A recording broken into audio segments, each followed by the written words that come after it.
बच्चों, achievers academy में मैं रवि शर्मा आज फिर तुम्हारा स्वागत करता हूं। आज हम चर्चा करेंगे एटीट्यूड ऑफ ग्रेटिट्यूड, यानी हमारे मन में किसी भी चीज के प्रति कृतज्ञता का भाव होना। तुमने क्या कभी सोचा है कि तुम्हारे जीवन में बहुत सारी अच्छी बातें होती हैं, लेकिन कभी तुम उनके लिए शुक्रिया अदा नहीं करते, और जरा सी भी कोई ऊंच नीच या कोई कमी या कोई गड़बड़ी तुम्हारे जीवन में आ जाती है तो तुरंत तुम अपने भाग्य को या भगवान को कोसने लगते हो। लेकिन क्या तुमने कभी सोचा है कि यदि तुम अपने अंदर एक कृतज्ञता का भाव, यानी जो हमारे साथ अच्छा हो रहा है हम उसके लिए धन्यवाद अदा करें, ईश्वर का शुक्रिया अदा करें, ये भाव अगर हम अपने अंदर ले आए तो निश्चित रूप से हमें हमारे जीवन में सभी चीजें पॉजिटिव होने लगेंगी, सकारात्मक होने लगेंगी।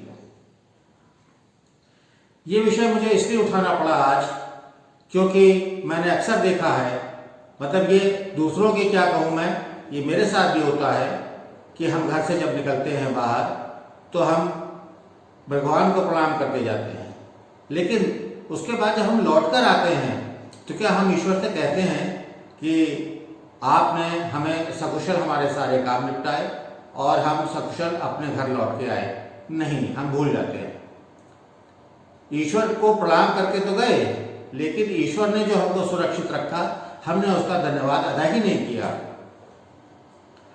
इसके लिए मैं तुम्हें एक प्रेरक कथा सुनाता हूं जिससे तुम्हें और स्पष्ट होगा कि निश्चित रूप से ये भाव हमारे जीवन में सकारात्मकता लाता है और अच्छे परिणाम देता है। एक बार एक रेगिस्तान में एक पक्षी अचानक चोट खाकर घायल हो गया।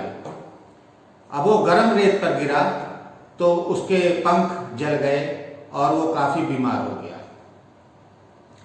कई दिन हो गए उसको, वो ठीक नहीं हुआ, इसी प्रकार वो पड़ा हुआ था वहां पर। तो अचानक एक कबूतर उधर से निकला।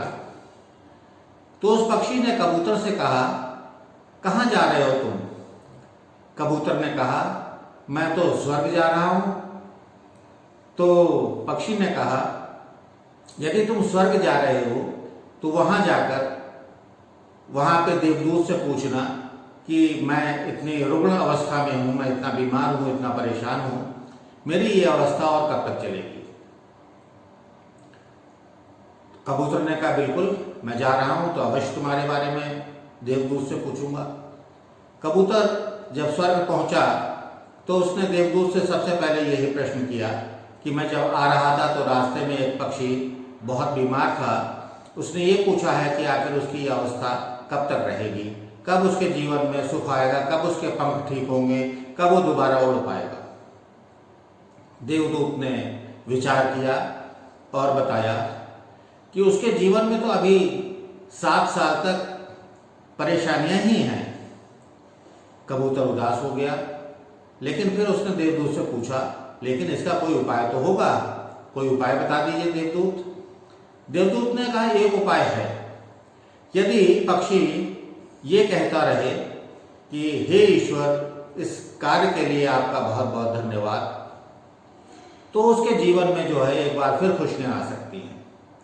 कबूतर खुशी खुशी लौटा और पक्षी को उसने सारा वृत्तांत कह सुनाया। पक्षी को भी लगा कि वास्तव में ये बात सच है कि हमारे साथ जब भी कुछ अच्छा होता है तो हम उसका धन्यवाद अदा नहीं करते।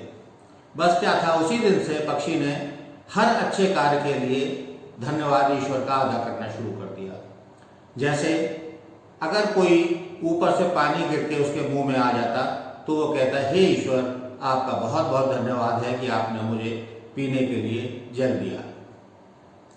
कभी कोई खाने की चीज उसके पास आकर गिरती तो वो उसे खा लेता और ईश्वर का धन्यवाद देता कि हे ईश्वर, आपकी कृपा से मुझे ये अन्न प्राप्त हुआ, इसकी वजह से मेरा जीवन चल सका। कुछ समय बाद अचानक कबूतर फिर उधर से जा रहा था तो उसने देखा कि पक्षी तो बहुत खुश है। तो उसने पक्षी से पूछा, आप तो कुछ दिन पहले बहुत बीमार थे, बहुत परेशान थे, तो अचानक से इतनी खुशियां कैसे आपके जीवन में आ गई? तो पक्षी ने कहा कि तुम मुझे बता कर गए थे कि मुझे हर चीज़ का धन्यवाद अदा करना चाहिए, ईश्वर का धन्यवाद अदा करना चाहिए। बस मैंने उसी दिन से इस बात की गांठ अपने बांध ली और मैं हर चीज़ के लिए ईश्वर का धन्यवाद अदा करता हूँ। और उसके बाद से ही मेरे जीवन में खुशियाँ आ गई हैं, मेरे पंख बड़े हो रहे हैं, मुझे खाने का सामान मिल रहा है, मुझे पीने का सामान मिल रहा है और धीरे धीरे मैं इस स्थिति में आ रहा हूँ कि अब कुछ समय बाद मैं उड़ भी सकूँगा। यानी इस वाक्य का एटीट्यूड ऑफ ग्रेटिट्यूड मतलब हमें किसी के प्रति अपने मन में कृतज्ञता का भाव, यानी कि वो हमारे साथ कितना अच्छा कर रहे हैं, ये होना कितना बलदायक है, कितना शक्तिशाली है, ये तुमने महसूस किया होगा इस कहानी के माध्यम से। तो यदि हमें अपने जीवन को और सकारात्मक और पॉजिटिव बनाना है तो हमें हमेशा अच्छी चीज़ों के लिए धन्यवाद अदा करना है। और यदि हमारे साथ कुछ खराब भी होता है तो हमें ये सोचना है कि चलो यही हुआ, कहीं इससे और बुरा होता तो क्या होता। तो धीरे धीरे हमारे अंदर सकारात्मकता पैदा होगी और हमारे साथ हमेशा अच्छी चीज़ें घटित होंगी। धन्यवाद।